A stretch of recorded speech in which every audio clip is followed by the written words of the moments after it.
بسم اللہ الرحمن الرحیم۔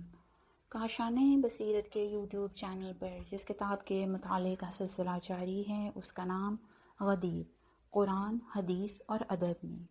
اس کتاب کے مؤلف علامہ عبدالحسین الامینی النجفی ہیں۔ جلد 5، حصہ 13، صفحہ 531۔ 20 ابن عساکر نے ابو بکر سے روایت کی ہے کہ میں عمر کی خدمت میں حاضر ہوا۔ ان کے پاس بہت سے لوگ کھانا کھا رہے تھے۔ عمر نے دسترخوان کے آخری سرے پر بیٹھے آدمی سے پوچھا، تم نے گزشتہ آسمانی صحیفوں میں خلافت کے بارے میں کیا دیکھا ہے؟ اس نے جواب دیا، خلیفہ رسول صلی اللہ علیہ وآلہ وسلم صدیق ہوگا۔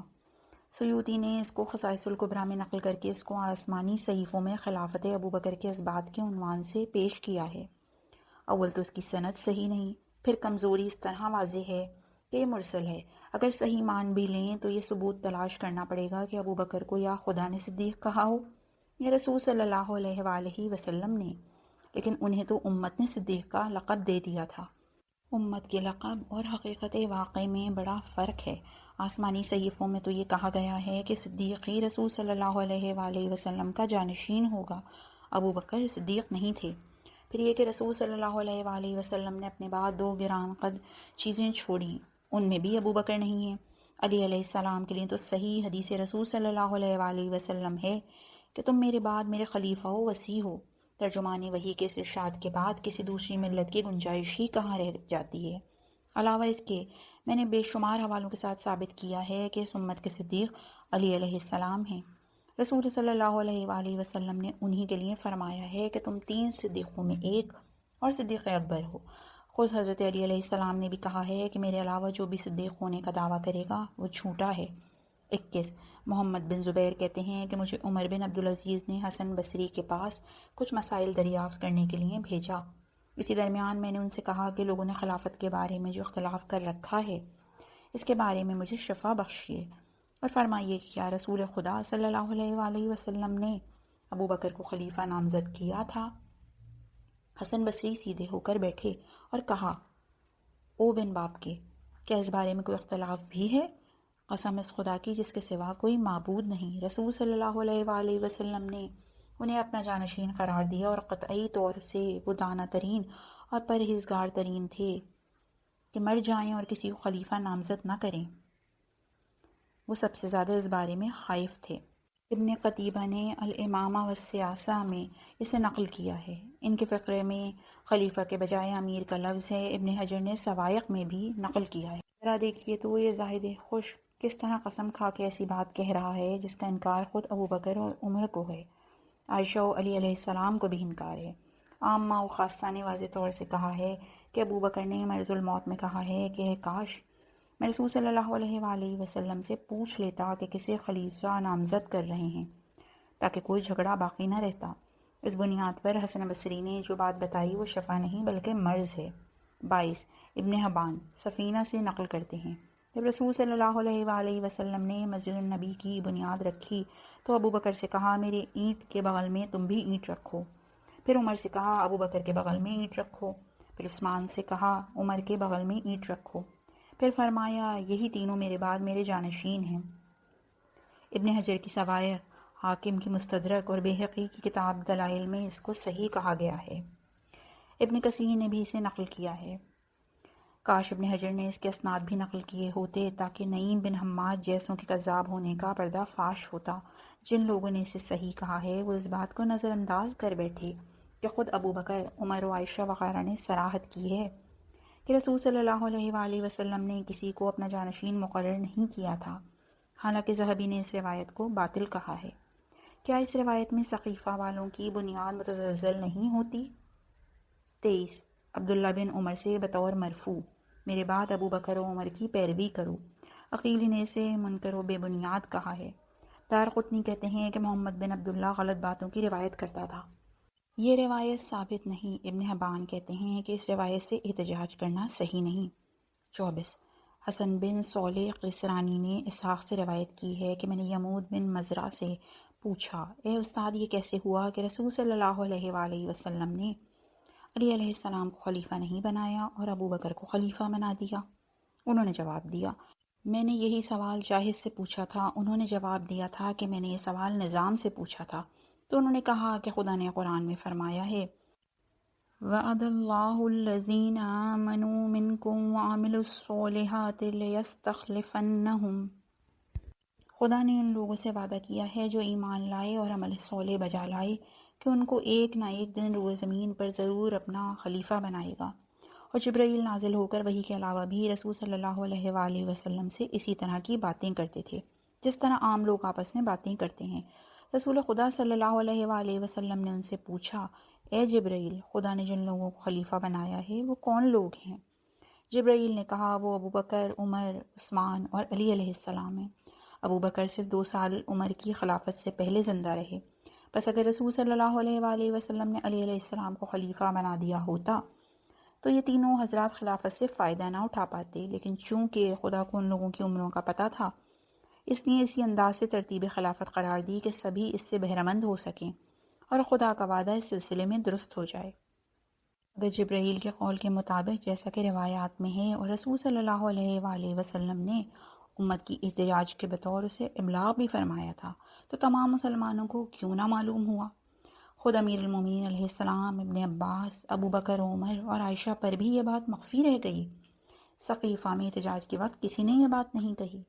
ذرا بنیادی حیثیت سے سوچیے کہ خلافت کا معیار نص ہے یا اجماع ہے؟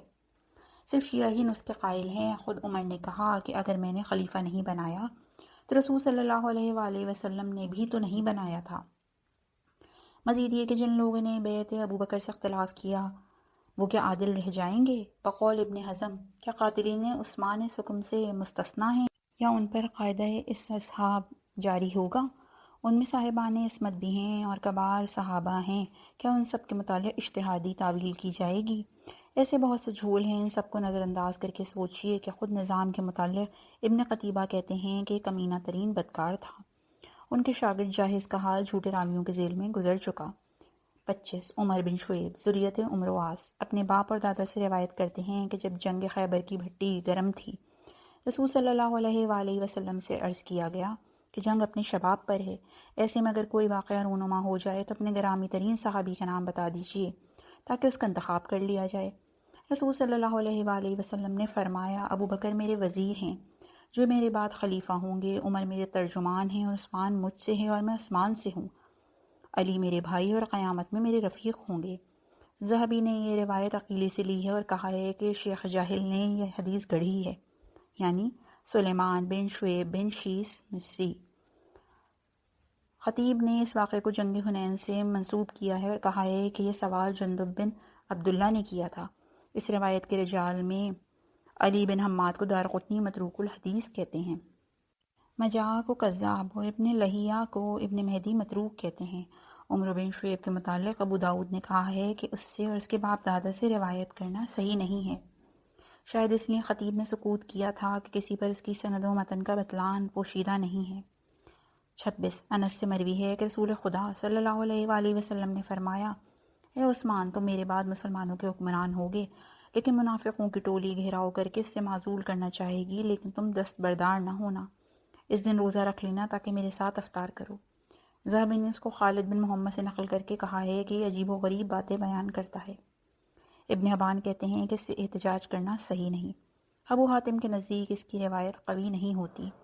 ابو ہریرہ سے حدیث رسول صلی اللہ علیہ وآلہ وسلم مروی ہے کہ آپ نے حفصہ سے فرمایا، کیا میں بشارت دوں کہ میرے بعد ابو بکر حکمران ہوں گے، پھر تیرے باپ عمر حکمران ہوں گے، اس راز کو چھپائے رکھنا۔ لیکن وہ باہر نکلی اور عائشہ سے کہا، کیا میں تمہیں بشارت دوں؟ عائشہ نے کہا، کس بات کی؟ پھر حفصہ نے ارشاد رسول نقل کیا اور کہا کہ اس راز کو پنہاں رکھنے کا حکم رسول صلی اللہ علیہ وآلہ وسلم ہے۔ اس بارے میں آیت نازل ہوئی، یا ایھا النبی لما تحرم ما احل اللہ لک تبتغی مرضات ازواجک، اے نبی، جسے خدا نے حلال کیا ہے اسے اپنے اوپر کیوں حرام قرار دیتے ہو؟ کیا اپنی بیویوں کی خوشنودی کے طلبگار ہو؟ ماوردی نے بطور مرسل نقل کیا ہے اور عقیلی نے موسیٰ بن جعفر انصاری سے نقل کر کے کہا ہے کہ گمنام ہے، اس کی حدیثیں صحیح نہیں ہوتی۔ ذہبی نے بھی اس کو ضعیف راوی قرار دیا ہے، پھر کہا ہے کہ حدیث باطل ہے اور متن حدیث سے زیادہ سند حدیث محمل ہے، کیونکہ اگر ولایت کا حکم خدا کا تھا تو نبی صلی اللہ علیہ وآلہ وسلم پر اظہار لازم تھا تاکہ امت اس کی پیروی کر کے سعادت سے بہرہ مند ہو۔ چھپانے سے امت کی سرگشتگی لازم آتی ہے، اور اگر غیر مشروع بات تھی تو ابو بکر و عمر کو روکنا رسول صلی اللہ علیہ وآلہ وسلم کے لیے لازم تھا۔ حقیقت حال بیان کرنا ہی تقاضائے وقت تھا۔ اگر یہ روایت صحیح ہے تو رسول صلی اللہ علیہ وآلہ وسلم نے ایک ایسی حکومت کی اطلاع دی تھی کہ جو قہر و غلبے سے حاصل ہونے والی تھی۔ ایسے میں لفظ بشارت کا کوئی محل نہیں۔ آپ نے غیب کی خبر دی کہ میرے بعد ناجائز طریقے سے ابو بکر و عمر حکمران ہو جائیں گے، اس لیے حفصہ و عائشہ کی باتیں کھل گئیں۔ 28 امام جعفر صادق علیہ السلام سے مروی ہے اپنے آباء و اجداد کرام کی سند سے، جس رات فاطمہ سلام اللہ علیہ نے وفات کی، ابو بکر و عمر ایک گروہ کے ساتھ آئے۔ ابو بکر نے علی علیہ السلام سے کہا آگے بڑھیے اور نماز جنازہ پڑھیے۔ علی علیہ السلام نے کہا نہیں، خدا کی قسم ہرگز نہیں، میں آگے نہیں بڑھوں گا، کیونکہ آپ ہی رسول خدا صلی اللہ علیہ وآلہ وسلم کے جانشین ہیں۔ تب ابو بکر نے 4 تکبیروں سے فاطمہ سلام اللہ علیہ کی نماز جنازہ پڑھائی۔ ذہبی کہتے ہیں کہ مصیبت عبداللہ بن محمد مسیسی نے مالک سے روایت کر کے نازل کی ہے۔ ابن عدی کہتے ہیں کہ اس کی تمام روایات غیر معتبر ہیں۔ ابن حبان کہتے ہیں کہ وہ روایتیں اتھل پتھل کر دیتا ہے۔ سمعانی و حاکم اسے حدیث سازوں میں شمار کرتے ہیں۔ یہ جھوٹ جو صادق آل محمد صلی اللہ علیہ وآلہ وسلم کے نام سے گڑھا گیا ہے، یہ اس حدیث سے قطعی تضاد رکھتا ہے جو عائشہ سے مروی ہے کہ علی علیہ السلام نے فاطمہ سلام اللہ علیہ کو رات کے وقت دفن کیا اور علی علیہ السلام نے ان کی نماز جنازہ پڑھائی۔ حاکم نے اس کو صحیح کہا ہے۔ حلبی و واقدی نے بھی یہی کہا ہے کہ علی علیہ السلام نے فاطمہ علیہ السلام کو رات کے وقت نماز جنازہ پڑھ کے دفن کیا۔ 29 انس سے مروی ہے کہ رسول خدا صلی اللہ علیہ وآلہ وسلم نے فرمایا میں نے ابو بکر کو مقدم نہیں کیا ہے، بلکہ خدا نے ابو بکر کو مقدم کر کے مجھ پر احسان فرمایا ہے، اس لیے ان کی اطاعت کرو۔ جو شخص ان کی بدگوئی کرتا ہے دراصل میرے اور اسلام کے خلاف بدگوئی کرتا ہے۔ یہ کیسے ممکن ہے کہ جسے خدا نے مقدم کیا ہو علی علیہ السلام اور کبار صحابہ بیعت نہ کریں؟ آخر کیا وجہ تھی کہ رسول خدا صلی اللہ علیہ وآلہ وسلم اپنی وفات کے 5 روز قبل ایک تحریر لکھنا چاہتے تھے، اور روایت گڑھنے والوں کے مطابق خلیفہ معین بھی کیا جا چکا تھا اور تحریر لکھنے نہیں دی گئی۔ کسی نے صحیفہ میں بھی اس کو بطور دلیل پیش نہیں کیا۔ اگر خدا نے ابو بکر کو مقدم کیا تھا تو ابو بکر اور ابو عبیدہ کو کیوں مقدم کرنا چاہتے تھے؟ چنانچہ حدیث صحیح میں ہے کہ عام طور سے لوگوں کو ابو عبیدہ کی بیعت کی ترغیب بھی دے رہے تھے، جیسا کہ مسلمانوں نے، حتیٰ کہ انس نے بھی یہ روایت سنی ہی نہیں تھی۔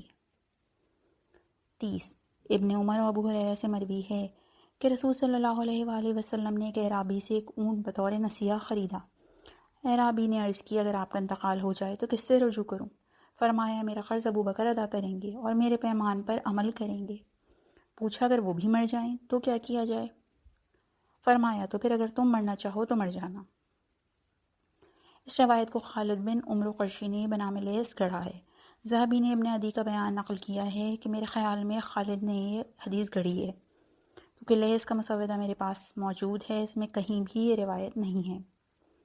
اسنی المطالب میں یہ واقعہ یوں ہے کہ اعرابی حضرت علی علیہ السلام کے پاس چلا آیا تو علی علیہ السلام نے اعرابی سے کہا جا کر رسول صلی اللہ علیہ وآلہ وسلم سے پوچھ اگر آپ مر جائیں تو قرض کس سے وصول کروں؟ رسول صلی اللہ علیہ وآلہ وسلم نے فرمایا ابو بکر سے۔ وہ کہتے ہیں کہ سند میں فضل بن مختار قطعی ضعیف و کمزور ہے، وہ لائق اعتماد نہیں۔ ازدی و ابن عدی بھی یہی کہتے ہیں۔ 31 انس سے بطور مرفوع ابو بکر میرے وزیر و خلیفہ ہیں۔ ذہبی کہتے ہیں کہ اس کا راوی احمد بن جعفر بہت زیادہ حدیثیں گھڑتا تھا۔ 32 عائشہ سے مروی ہے کہ رسول صلی اللہ علیہ وآلہ وسلم نے ایک شخص سے کہا جا کر ابو بکر سے کہو کہ تم میرے خلیفہ ہو، لوگوں کو نماز پڑھا دو۔ عقیلی کہتے ہیں کہ اس کا راوی فضل غیر معتبر ہے۔ 33 ابن عباس کہتے ہیں کہ ایک عورت رسول صلی اللہ علیہ وآلہ وسلم کی خدمت میں آئی اور کچھ مسائل پوچھے، پھر آپ نے اس سے فرمایا پھر کبھی آنا۔ اس نے کہا اگر آپ نہ ہوں تو میں کیا کروں؟ فرمایا اگر میں نہ رہوں تو ابو بکر کے پاس جانا، کیونکہ وہ میرے بعد میرے خلیفہ ہیں۔ اس میں کوئی سند نہیں ہے۔ پھر یہ کہ ابن عباس اس کے خلاف حلق پھاڑ پھاڑ کے خلافت علی علیہ السلام کے متعلق چلا رہے ہیں، کیا وہ حدیث صحیح نہیں ہے؟ اس میں تو سبھی رجال معتبر ہیں۔ واقعہ دعوت ذوالعشیرہ میں صاف صاف رسول صلی اللہ علیہ وآلہ وسلم نے کہا ہے کہ تم میرے بعد وزیر، وصی، وارث اور خلیفہ ہو۔ 34 عبداللہ بن عمر سے مروی ہے کہ رسول خدا صلی اللہ علیہ وآلہ وسلم نے فرمایا، اس امت پر 12 خلفاء حکومت کریں گے۔ ابو بکر کا نام تم جانتے ہو، عمر شاخ آہن ہیں، انہیں بھی تم جانتے ہی ہو، عثمان بن عفان بھی دو نور والے ہیں، شہید ہو کر رحمت خدا سے واصل ہوں گے اور مقدس زمین میں دفن ہوں گے۔ معاویہ اور ان کا بیٹا یزید، پھر صفا، منصور، جابر، امین، سلام اور امیر الاسد جس کا مثل و نظیر نہیں دیکھا گیا۔ نعیم نے فتن میں کنز الاعمال کی طرف سند حذف کر کے نقل کیا ہے تاکہ جھوٹوں کو پہچان نہ لیا جائے، لیکن اس میں صرف نعیم کا ہونا ہی کافی ہے کیونکہ وہ دین کی تقویت کے لیے حدیثیں گڑھتا رہتا تھا۔ اس روایت کا لیچڑپن اسی سے واضح ہو جاتا ہے کہ اس سلسلے میں معاویہ و یزید ہیں۔ پھر یہ کہ یہ کیسے خلافت ہے جس میں یزید سے صفا تک 64 ہجری سے 132 ہجری کا زمانہ بغیر خلیفہ کے گزر گیا۔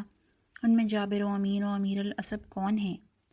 عمر بن عبدالعزیز جیسے شریف کو کیوں چھوڑ دیا گیا ہے جبکہ اکثر نے انہیں خلفائے راشدین میں شمار کیا ہے؟ معلوم ہوا کہ حدیث قطعی جعلی ہے۔ 35 ابو بکر نے غار میں پوچھا، آپ کی منزلت نبوت تو پیش خدا میں نے سمجھ لی، لیکن پیش خدا میری منزلت کیا ہے؟ فرمایا، میں خدا کا رسول ہوں اور تم صدیق اور میرے خلیفہ او ہمدم و انیس ہو۔ میری جگہ پر بیٹھو گے، ہم تم ایک جگہ دفن ہوں گے، خدا تمہارے دوستوں کو قیامت میں بخش دے گا۔ صفوری نے نزہہ میں بحوالے علوم المجالس بطور مرسل نقل کیا ہے، آگے اس پر بحث ہوگی۔ 36 انس سے مروی ہے، میں رسول خدا صلی اللہ علیہ وآلہ وسلم کی خدمت میں گیا تو دیکھا کہ ابو بکر آپ کے داہنی طرف اور عمر بائیں طرف تھے۔ آپ نے دونوں کے شانوں پر ہاتھ رکھ کے فرمایا، تم دونوں دنیا و آخرت میں میرے وزیر ہو، اسی طرح میرے اور تمہارے لیے زمین شگافتہ ہوگی اور اسی طرح ہم تم خدا کی زیارت کریں گے۔ افسوس کی بات یہ ہے کہ نسخ خود عمر و ابو بکر بھول گئے تھے، سقیفہ کے دن اس نسخ کا صاف انکار کر بیٹھے۔ 37 بطور مرفوع رسول صلی اللہ علیہ وآلہ وسلم نے عمر و ابو بکر سے فرمایا، ہرگز میرے بعد تم پر کوئی امیر نہ ہوگا۔ صفوری نے نزہہ میں سے ابو بکر کی خلافت کے ثبوت میں پیش کیا ہے۔ شبلنجی نور الابصار میں بسطام بن مسلم سے نقل کرتے ہیں، خود ابو بکر و عمر کو بھی اس جھوٹ سے آگاہی نہ تھی۔ 38 انس بن مالک حضرت علی علیہ السلام سے روایت کرتے ہیں کہ رسول خدا صلی اللہ علیہ وآلہ وسلم نے مجھ سے فرمایا، اے علی، خدا نے مجھے حکم دیا ہے کہ ابو بکر کو باپ بناؤں، عمر کو مشیر قرار دوں اور عثمان کو سردار بناؤں اور تمہیں داماد بناؤں۔ تم چاروں کے متعلق خدا نے ام الکتاب میں میثاق لیا ہے کہ تم سے صرف مومن ہی محبت کرے گا اور منافق ہی بغض رکھے گا۔ جو بدبخت ہوگا تم میری نبوت کے خلفاء، میرے عہد و پیمان کے ذمہ دار اور میری امت پر میری حجت ہو۔ ابن عساکر و خطیب نے نقل کر کے کہا ہے کہ اس کا راوی زرار بن سہل غیر معتبر ہے۔ ذہبی کہتے ہیں کہ روایت باطل ہے، میں نہیں جانتا یہ ذلیل جانور زرار کون ہے۔ 39 زید بن جلاس کندی نے رسول صلی اللہ علیہ وآلہ وسلم سے پوچھا، آپ کے بعد کون خلیفہ ہے؟ فرمایا، ابو بکر۔ اس کے راوی زید کے متعلق استیاب میں ہے کہ اس کی روایت قوی نہیں ہوتی۔ 40 حضرت علی علیہ السلام فرماتے ہیں کہ رسول خدا صلی اللہ علیہ وآلہ وسلم اس وقت تک نہیں مرے جب تک یہ بات رازدانہ طور پر بتا نہ دی کہ میرے بعد ابو بکر خلیفہ ہوں گے، پھر عمر، پھر عثمان اور پھر میں۔ 41 حضرت علی علیہ السلام کا ارشاد ہے کہ خدا نے اس خلافت کا افتتاح ابو بکر سے کیا، دوسرے نمبر پر عمر اور تیسرے نمبر پر عثمان کو رکھا اور ختم نبوت کا خاتمہ مجھے قرار دیا۔ 42 حضرت علی علیہ السلام سے مروی ہے کہ رسول خدا صلی اللہ علیہ وآلہ وسلم دنیا سے تشریف نہیں لے گئے جب تک یہ عہد نہ لیا کہ میرے بعد ابو بکر حکمران ہوں گے، پھر عمر، پھر عثمان ہوں گے، پھر حکومت میری طرف آئے گی اور لوگ مجھ پر اکتفا نہ کر سکیں گے۔ یہ تینوں روایات طبری نے ریاض میں بغیر سند کے لکھی ہے۔ پھر لکھتے ہیں کہ یہ روایتیں صحیح نہیں ہیں کیونکہ علی علیہ السلام نے 6 ماہ تک بیعت ابو بکر نہیں کی تھی اور بعید ہے کہ راوی کو نسیان ہوا ہو۔ 43 دیلمی نے امیر المومنین علیہ السلام سے خراج کیا ہے کہ رسول صلی اللہ علیہ وآلہ وسلم نے فرمایا، میرے پاس جبرائیل آئے، میں نے پوچھا میرے ساتھ کون ہجرت کرے گا؟ کہا کہ ابو بکر، اور وہی آپ کے بعد حکمران ہوں گے اور وہ آپ کے بعد افضل امت ہیں۔ 44 حضرت علی علیہ السلام سے مروی ہے کہ رسول صلی اللہ علیہ وآلہ وسلم نے فرمایا، میرے نزدیک معزز ترین، شریف ترین اور محبوب ترین وہی اصحاب ہیں جنہوں نے میری تصدیق کی اور ایمان لائے۔ میرے معزز و بہترین اصحاب میں دنیا و آخرت میں ابو بکر صدیق سب سے افضل ہیں، کیونکہ جب سب نے مجھے جھٹلایا تو انہوں نے میری تصدیق کی، سب نے انکار کیا تو ایمان لائے، سب نے مجھے وحشت زدہ کیا انہوں نے مجھے سکون دیا، سب نے چھوڑ دیا اور انہوں نے میری صحبت اختیار کی، سب نے انکار کیا اور انہوں نے میری شادی اپنی بیٹی سے کر دی، سب مجھ سے کنارہ کش ہوئے اور وہ میری طرف مائل ہوئے، انہوں نے اپنے مال اور جان سے میرے اوپر فداکاری کا مظاہرہ کیا، اس لیے خدا قیامت میں ان کو میرے برابر قرار دے گا۔ جو مجھ سے محبت کرتا ہے اسے چاہیے کہ اس سے محبت کرے، جو میری کرامت کا ارادہ کرتا ہے اسے ابو بکر کا اکرام کرنا چاہیے، جسے قرب خداوندی کی طلب ہو اسے ابو بکر کی بات سننا اور اطاعت کرنا چاہیے، کیونکہ وہ میرے بعد امت پر خلیفہ ہیں۔ یہ حدیث متاخرین کی مرسل حدیثوں میں سے ہے جس کی کوئی اصل و بنیاد نہیں ہے، نیز یہ حدیث بہت سے صحاح و مسانید کی حدیثوں کی تکذیب کرتی ہے۔ 45 ابراہیم بن عبد الرحمن بن عوف سے مروی ہے کہ عبد الرحمن بن عوف عمر کے ساتھ تھے۔ محمد بن مسلم نے زبیر کی شمشیر توڑ دی، ابو بکر نے کھڑے ہو کر لوگوں کے سامنے خطبہ پڑھا اور کہا کہ علی و زبیر کہتے ہیں کہ مجھے اس بات کا غصہ ہے کہ شورا میں ہم لوگوں کو نظر انداز کیا گیا، ورنہ ہم ابو بکر کو رسول صلی اللہ علیہ وآلہ وسلم کے بعد اولیٰ تر سمجھتے ہیں، کیونکہ وہ رسول صلی اللہ علیہ وآلہ وسلم کے یار غار تھے، ہم ان کی شرافت کو جانتے ہیں، انہوں نے حمایت رسول صلی اللہ علیہ وآلہ وسلم میں لوگوں کو نماز پڑھائی۔ یہ تمام روایات بالکل باطل ہیں، کیونکہ آگے آپ ملاحظہ کریں گے کہ صحیح و حسن احادیث میں کہا گیا ہے کہ حضرت علی علیہ السلام نے فرمایا کہ رسول خدا صلی اللہ علیہ وآلہ وسلم نے اپنے بعد کسی کو خلیفہ نامزد کرنے کا اقدام نہیں فرمایا۔ خود سیرت نبی صلی اللہ علیہ وآلہ وسلم میں اکثر شواہد ملتے ہیں جن میں خلافت ابو بکر باطل ہوتی ہے۔ اس سلسلے میں علی علیہ السلام سے ان لوگوں کا احتجاج بھی ہے جنہوں نے زبردستی پیرہن خلافت پہن لیا تھا۔ خطبہ شقشقیہ اور حدیث رکبان سے بڑا ثبوت اور کیا ہو سکتا ہے، جسے بے شمار کتابوں میں نقل کیا گیا ہے۔ کیسے کیسے لوگ تھے جنہوں نے بنامی حضرت علی علیہ السلام جھوٹ کے تومار باندھے۔ چنانچہ ابن سیرین کہتے ہیں کہ عام طور سے حضرت علی علیہ السلام سے مروی حدیث غلط اور جھوٹ ہیں۔ مکار کا منہ کالا۔ ان جھوٹی روایات کا انبار اہل سنت کے عقیدہ اساسی کی بنیاد ہے۔ انہوں نے بت خانہ خلافت کی تعمیر کو ان غلط روایات سے سجایا ہے۔ خود ائمہ اہل سنت نے گواہی دی ہے کہ سب محض دروغ اور بے فروغ ہیں، ان میں ایک بھی روایت صحیح نہیں۔ واقعیت اور اعتبار بھی اسی کی تائید کرتا ہے، کیونکہ اہل سنت کے نزدیک خلافت کا معیار انتخاب و اجماع ہے، کوئی بھی سنی نص پر اعتماد نہیں کرتا۔ انہوں نے انکار نص کی بعض شیعہ کی طرف نسبت دی ہے۔ باقلانی تمہید میں کہتے ہیں کہ ہم جانتے ہیں کہ جمہور امت کو خلافت کے بارے میں نص کا انکار ہے، جو نص کا قائل ہوا اس سے برات کرتے ہیں۔ ہم دیکھتے ہیں کہ اکثر تفضیل کے قائل مثلا زیدیہ اور معتزلہ علی علیہ السلام کو صحابہ سے افضل بھی مانتے ہیں اور نص کا انکار بھی کرتے ہیں۔ حضرمی محاضرات میں کہتے ہیں انتخاب میں اصل چیز امت اسلام کی رضا ہے، خلیفہ امت کی مدد سے توانا ہوتا ہے۔ وفات رسول صلی اللہ علیہ وآلہ وسلم کے وقت امت کی رائے بھی یہی تھی، اس لیے لوگوں نے ابو بکر کو منتخب کیا۔ وہ لوگ اس بارے میں شارع کی نص یا حکم کے پابند نہیں تھے، انہوں نے خلیفہ منتخب کر کے اس کی بیعت کی، جس کا مطلب یہ تھا کہ خلیفہ کتاب خدا و سنت رسول صلی اللہ علیہ وآلہ وسلم کے مطابق عمل کرے گا۔ بیعت کا طریقہ بالکل بائع اور مشتری کے انداز کا ہوتا ہے، وہ بیعت کے وقت ایک دوسرے کے ہاتھ مارتے ہیں۔ خلیفہ احکام شریعت پر عمل کر کے بھی توانا ہوتا ہے، جو امت کی مدد سے انجام پاتا ہے۔ ابو بکر نے خلیفہ کے انتخاب میں ایک دوسرا طریقہ ایجاد کیا، یعنی اپنا جانشین نامزد کر دیا اور لوگوں نے ان کی اطاعت کا پیمان باندھا۔ امت اسلام نے اس طریقے کی موافقت کر کے بتا دیا کہ یہ بھی طریقہ واجب الاطاعہ ہے۔ یہیں سے معلوم ہوتا ہے ان روایات کی پیدائش جو قطعی طور سے جعلی ہیں، انعقاد بیعت اور استقرار خلافت کے بعد ہوئی ہے، جسے زبردستی امت پر تھوپا گیا تھا۔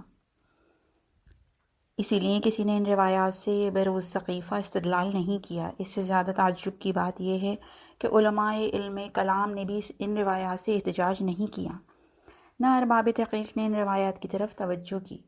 ظاہر ہے کہ حرف اس لیے ہیں کہ انہیں اس جعلی روایات کا پتہ نہیں تھا یا سمجھتے تھے کہ یہ جعلی ہیں، حالانکہ بعض علماء نے فضائل کے باب میں اندھی عقیدت کے تحت اس پر توجہ کی ہے، لیکن دانشوران امت نے کبھی ان پر توجہ نہ کی، یہ خود ان کے جعلی ہونے کا ثبوت ہے۔ ان جعلی روایات کے مقابلے میں صحیح روایات بھی ملاحظہ فرمائیے جو قطعی مخالف ہیں۔ 1 ابو بکر سے بطور صحیح نقل کیا گیا ہے کہ مرض الموت کے وقت کہا، میں چاہتا تھا کہ رسول خدا صلی اللہ علیہ وآلہ وسلم سے پوچھوں کیا خلافت میں انصار کا بھی حق ہے؟ اگر ابو بکر نے نص رسول صلی اللہ علیہ وآلہ وسلم سنی ہوتی تو کبھی یہ تمنا نہ کرتے، یا تو یہ کہا جائے کہ وہ آخری وقت ہذیان بک رہے تھے۔ 2 مالک حضرت عائشہ سے نقل کرتے ہیں، ابو بکر نے حالت احتضار میں عمر کو بلایا اور کہا، میں تمہیں اصحاب رسول صلی اللہ علیہ وآلہ وسلم پر خلیفہ رسول صلی اللہ علیہ وآلہ وسلم بناتا ہوں۔ پھر فوجیوں کو خط لکھا کہ عمر کی اطاعت ہی میں تمہاری بھلائی ہے۔ اگر عمر کی خلافت کے متعلق نص رسول تھی تو اسے ابو بکر اپنی طرف کیوں نسبت دے رہے ہیں؟ 3 عبد الرحمن بن عوف کہتے ہیں، ابو بکر کے مرض وفات میں ان کی عیادت کو گیا۔ میں نے ان سے کہا، میں آپ کو اچھی حالت میں دیکھ رہا ہوں اے خلیفہ رسول صلی اللہ علیہ وآلہ وسلم۔ ابو بکر نے جواب دیا، لیکن مجھے تم مہاجرین کی حرکات سے سخت تکلیف ہے۔ میں بہترین انسان کو خلیفہ بنا رہا ہوں اور تم لوگ چاہتے ہو کہ تم میں سے کوئی ہو۔ میں نے کہا، آپ رنجیدہ نہ ہوں ورنہ درد بڑھ جائے گا۔ بخدا آپ ہمیشہ ہمارے خیر خواہ رہے، کسی دنیاوی چیز کے ضائع ہونے کا افسوس مت کیجیے۔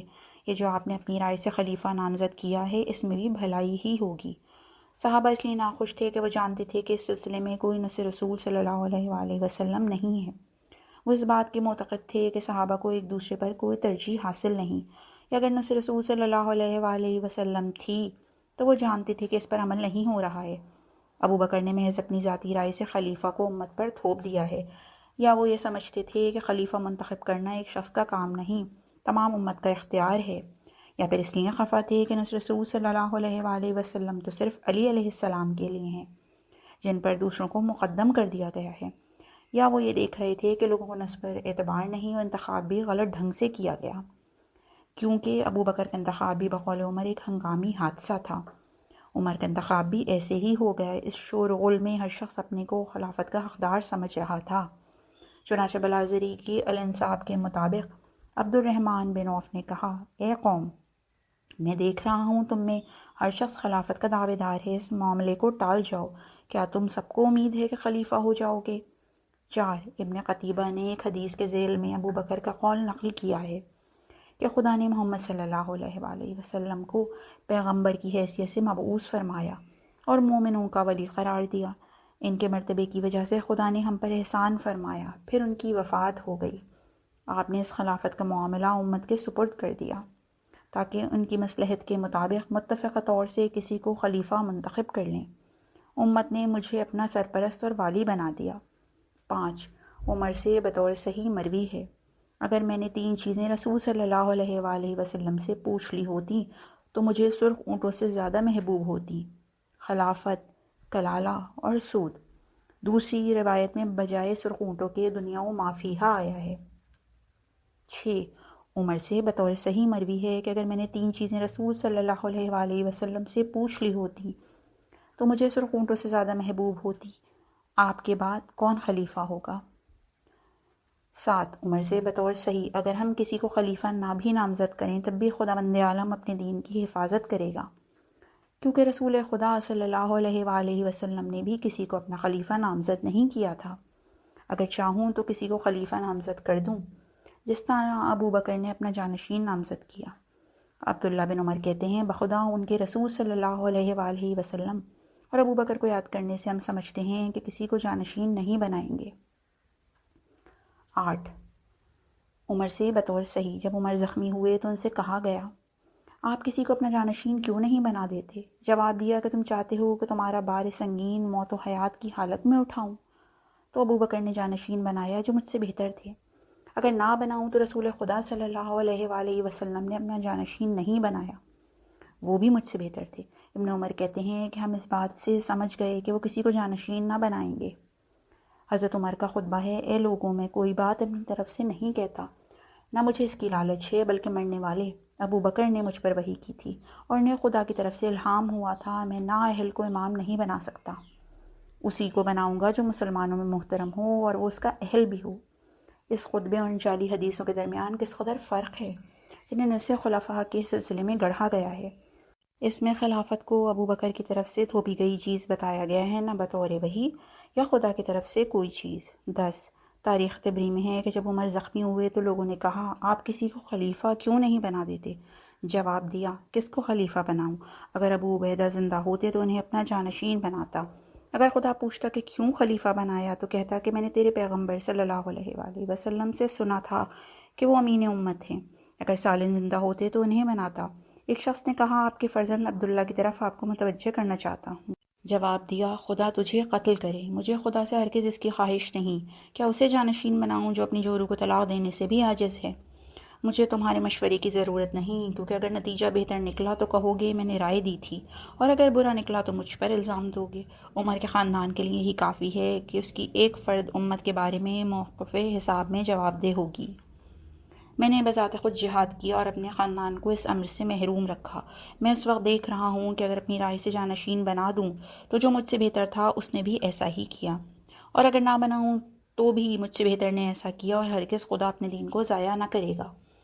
ان باتوں کے بعد لوگ وہاں سے چلے آئے۔ تھوڑی دیر بعد پھر گئے اور ان سے کہا، اے امیر المومنین، آپ مومنین کی قسمت کا فیصلہ کیوں نہیں کر دیتے؟ جواب دیا، میں نے پچھلی باتوں کے بعد سوچا تھا کہ اس کے لیے موزوں ترین شخص کو تمہارا حکمران بنا دوں۔ اشارہ حضرت علی علیہ السلام کی طرف تھا۔ اتنے میں مجھے جھپکی آئی اور میں نے دیکھا کہ باغ میں وہ شخص داخل ہوا جس نے اسے سینچا تھا۔ اس نے خام و پختہ پھل توڑے اور پیروں سے روننے لگا۔ اس سے میں سمجھا کہ میں اب مرنے والا ہوں۔ چنانچہ میں اس نتیجے پر پہنچتا ہوں کہ تم لوگوں کا بار موت و حیات کی حالت میں خود اپنے دوش پر نہیں اٹھانا چاہتا۔ یہ رہے تم اور یہ رہی قوم۔ کاش ہم اور تمام قوم جان سکتے کہ صحابہ باوجود بے شمار نصوص کے خلیفہ معین کرنے کی درخواست کیوں کر رہے تھے، اور عمر مخالفت کیوں کر رہے تھے۔ وہ ابو عبیدہ وغیرہ کی تمنا کر رہے تھے کہ زندہ ہوتے تو انہی کو خلیفہ بناتا، پھر معاملے کو شورا پر ٹال دیا۔ انہیں ابو عبیدہ اور سالم کا تو خیال آیا، لیکن حضرت علی علیہ السلام کا خیال نہیں آیا، جن کی آیات و احادیث میں فضیلت بیان ہوتی ہے۔ اگر خدا پوچھتا تو کہہ دیتے کہ اسے خلیفہ بنایا ہے جس کے بے شمار مناقب تو نے خود بیان کیے ہیں، جس کے لیے آیہ مباہلہ اور آیت تطہیر نازل ہوئی، اور جو معصوم تھا۔ اسے سزاوار خلافت کیوں نہیں سمجھتے؟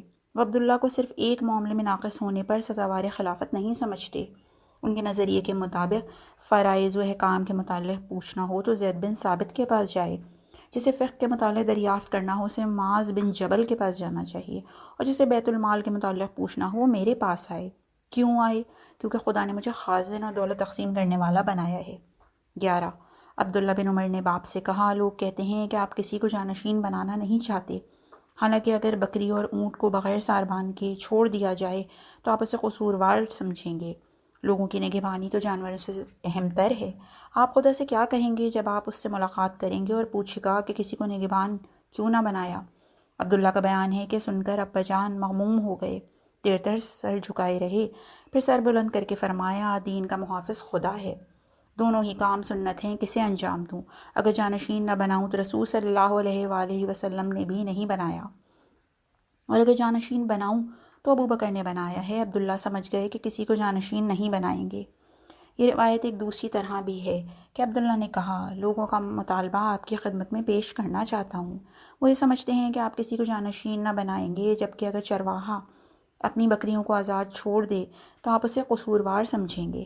انسانوں کا معاملہ تو جانوروں سے بھی اہم ہے۔ میری بات سن کر ابا جان نے تصدیق کی اور دیر تک سر جھکائے رہے، پھر سر اٹھا کر کہا، خدا اپنے دین کا محافظ ہے۔ اگر خلیفہ نہ بناؤں تو رسول صلی اللہ علیہ وآلہ وسلم نے بھی نہیں بنایا، اگر بناؤں تو ابو بکر نے بنایا ہے۔ 12 ابو ذرا کتاب العلل میں عبداللہ سے روایت کرتے ہیں، جب عمر کو زخمی کیا گیا تو میں نے کہا، آپ کسی کو جانشین کیوں نہیں بنا دیتے؟ انہوں نے کہا، مجھے اٹھا کے بٹھا دو۔ عبداللہ کہتے ہیں، جب میں نے کہا اور انہوں نے فرمایا کہ مجھے بٹھا دو تو میرا خیال ہے کہ ان کا مجھ سے فاصلہ مدینے کی دوری کا تھا۔ فرمایا، اس ذات کی قسم جس کے قبضے میں میری جان ہے، میں اسی کے حوالے کروں گا جس نے یہ بوجھ میرے حوالے کیا تھا۔